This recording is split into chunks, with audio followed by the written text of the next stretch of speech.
최근 일주일 사이에 신고가 찍은 단지들입니다. 제가 몇 개만 추려서 여러분들에게 소개를 드리는데 얼마나 시장 상황이 뜨거운지 간접적으로 체감이 되실 겁니다.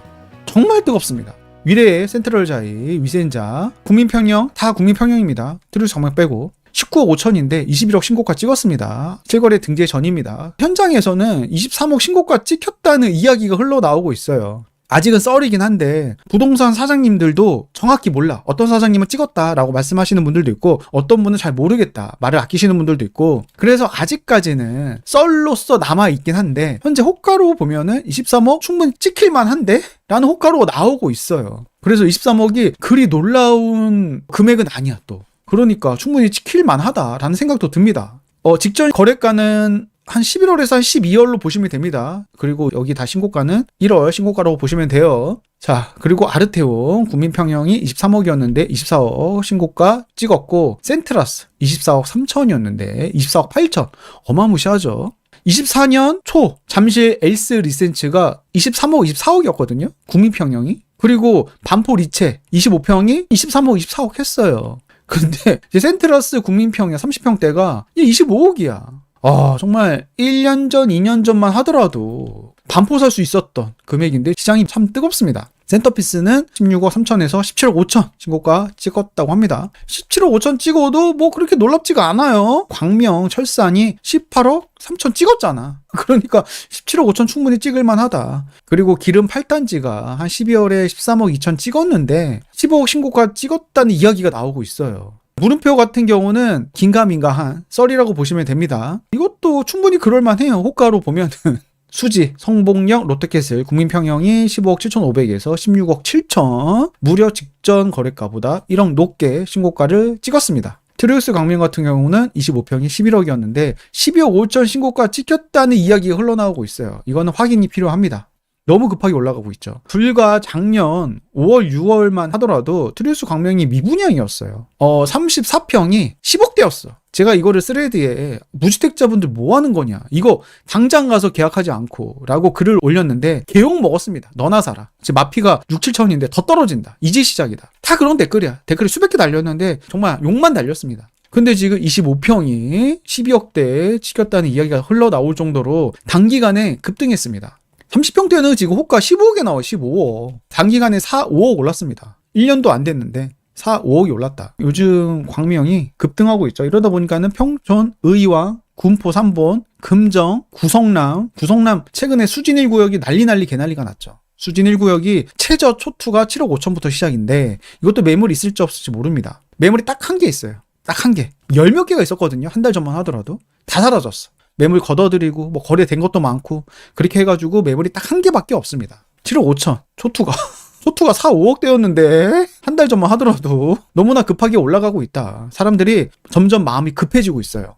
이러다가 정말 평생 못 사는 거 아니야? 이런 마음이 시장 전반에 흘러가고 있는 것 같습니다. 아직 인천까지는 서울에 그리고 경기도 핵심 지역의 불길, 온기가 아직까지는 오지는 않고 있어요. 근데 올 겁니다. 여러분들 의심을 하지 마세요. 노도광 금강구 이렇게 급등할 줄 아셨습니까? 또란 채 점점 양극화가 커질 것이다. 다들 그런 이야기를 했지만 결국엔 갭매우기 하잖아. 인천도 마찬가지다. 갭매우기 한다. 그러니까 정부는 10.15 대책으로 갭매우기 풍선효과 차단하고자 서울 전역을 투기과열지구 토호제를 때렸지만 그럼에도 막지 못했다. 이건 뭐다? 인천도 시간의 문제일 뿐이지 결국에는 옵니다.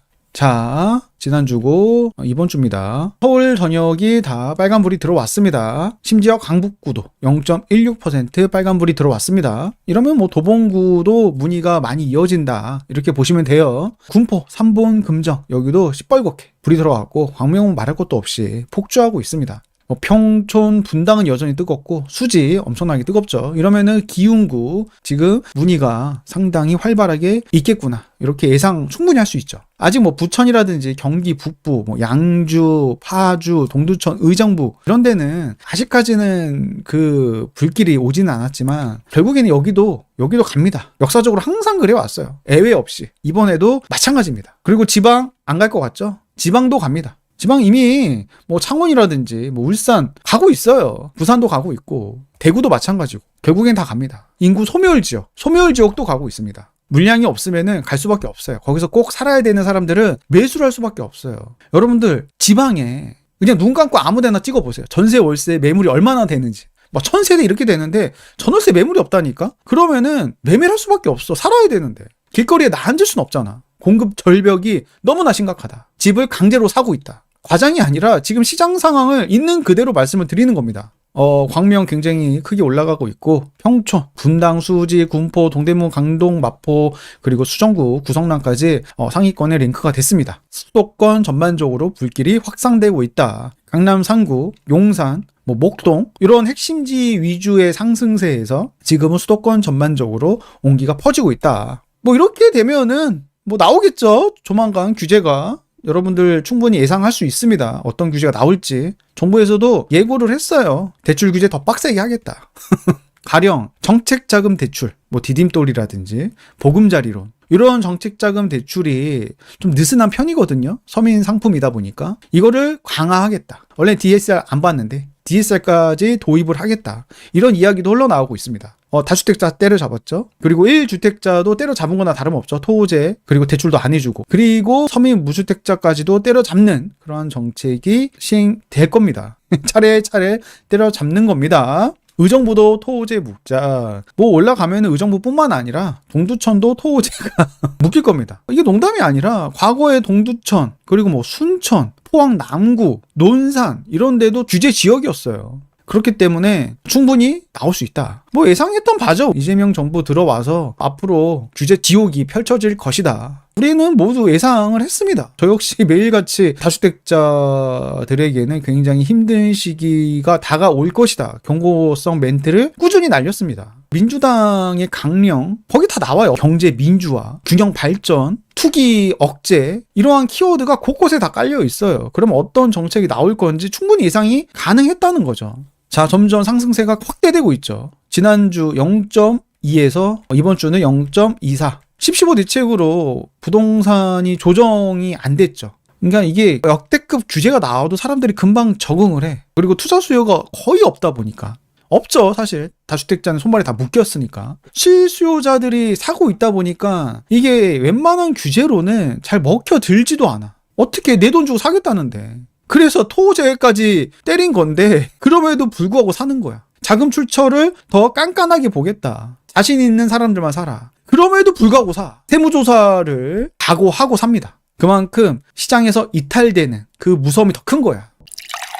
자, 심리가 고점일 때가 있었습니다. 이거는 작년 3.19 토호제 강남 3구랑 용산 전 지역이 토호제가 지정이 되고 앞으로 규제가 세게 나오겠거니라는 살짝 공포감이 형성돼서 심리가 좀 얼어붙긴 했습니다. 그러다가 순간 또 급등을 했죠. 그래서 6.27 규제가 나왔고 또 심리가 죽고 심리가 다시 순식간에 또 살아나면서 10-15 대책 또 그렇게 하다가 다시 요즘에 살아나고 있는 모습입니다. 이렇게 되면 1월 중으로 규제가 나올 겁니다. 대출 규제를 하겠죠. 대출 규제를 먼저 하고 세금 규제는 6월 지방선거 끝나고 하겠죠. 자, 제가 스레드에 올린 글인데 자, 여러분들 이런 거 보면은 와, 시장이 굉장히 크게 왜곡되어 있구나라는 게 자연스럽게 느껴집니다. 용인인데 신분당선역까지는 성복역까지는 도보로 10분에서 15분 정도 걸려요. 그래도 못 걸어갈 거리는 아닙니다. 이게 버들치마을 성복 힐스테이트 1차인데 39평이 최근 실거래가가 9억 3천이고 호가가 딱 하나, 매물이 하나 나와 있습니다. 10억이야. 그런데 56평이 현재 호가가 중간층 기준으로 9억 7천이야. 9억 9천까지 팔렸거든요. 최근. 근데 9억 7천에 나왔습니다. 아니, 지금 중소형이 강세긴 한데 하다가 급기야 대형이 중형에게 시세가 역전됐습니다. 어디든 그래요. 반포도 그렇고 어디든 중소형이 강세긴 한데 용인 보니까는 오히려 대형이 중형에게 시세를 역전당했어. 이제 대형도 슬슬 올라가지 않을까. 네, 올라가지 않을까. 왜냐하면 중소형 매물이 없고 높은 호가에 나오니까 대형을 선택하는 수요도 있겠다. 이런 거 전 처음 봤습니다. 전 살면서 처음 봤어요. 여러분들도 다 처음 봤을 겁니다.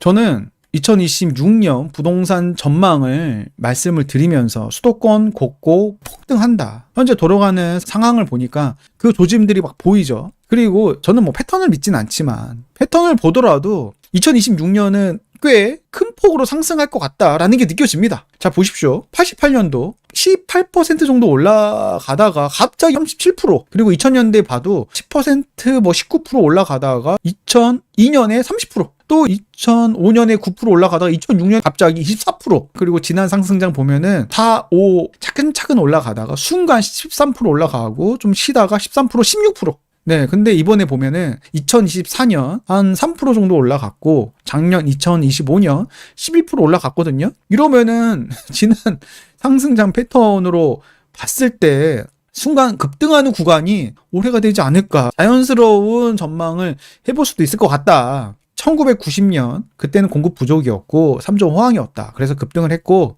2002년 저금리에다가 규제 완화, 왜냐면 또 IMF 극복을 위한 규제 완화가 있었고, 또 금리도 완화 추세였고, 그러다 보니까는 폭등을 했다. 그리고 2021년 폭등했을 때는 패닉 바잉, 또 제로 금리, 코로나 유동성까지 더해져서 폭등을 했다. 이번 2026년은 역사적으로 이러한 공급 절벽은 없었습니다. 금리는 하락 사이클이긴 한데 대출 금리는 올라가고 있긴 하거든요. 가상금리 막 때리면서. 결국에는 미국이 내릴 거예요. 연준 의장이 바뀌거든요. 그리고 중간선거도 앞두고 있고 금리를 내리려고 할 겁니다. 지금까지 패턴과 공급 절벽과 트럼프의 방향성, 금리나 사이클, 이것들을 다 종합해보면 올해 심상치 않은 결과가 생길 수도 있겠다. 이러한 와중에 청와대 정책실장 장특 공제 80% 해주는 거는 너무 많은 혜택을 주는 거다. 실질 과세가 5% 정도밖에 안 되는데 이건 말이 안 된다 라고 하면서 장기 보유하면 다 똑같이 80%까지 장특 공제를 해주는데 조세 형평에 맞는지에 대해 많은 논의가 있다. 이거는 칼질을 하겠다는 거를 예고한 거야.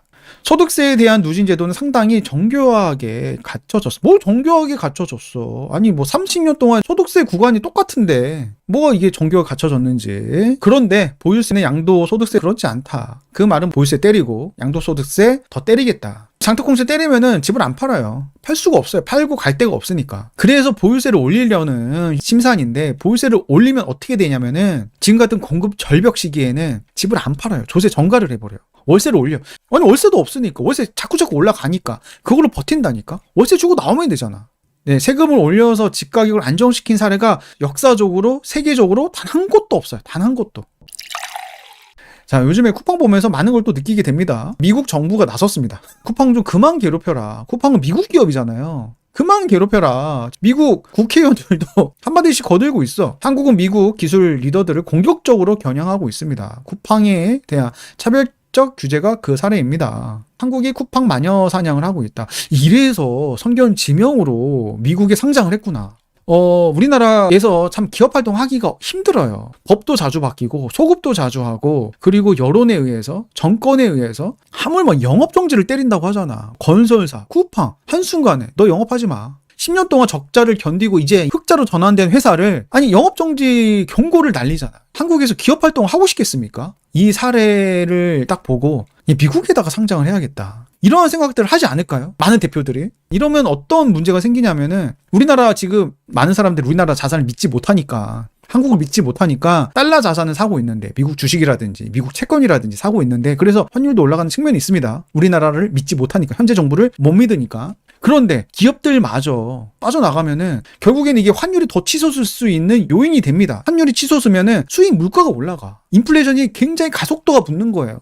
예, 이거를 예측이 된다면 우리는 인플레이션 방어를 정말 목숨 걸고 해야 됩니다. 터키가 인플레이션이 정말 세게 왔거든요. 최근 10년 동안 집가격이 23배 올랐어. 물가도 23배 올랐어. 실질 상승률은 0이야, 0. 그래도 인플레이션 방어는 한 거야. 아니 이거라도 안 썼으면은 내 돈은 휴지 조각이 됐는데. 그래서 이러한 인플레이션 해치하는 그러한 차원에서 목숨 걸고 에세파킹을 하려는 움직임도 생길 수도 있겠다.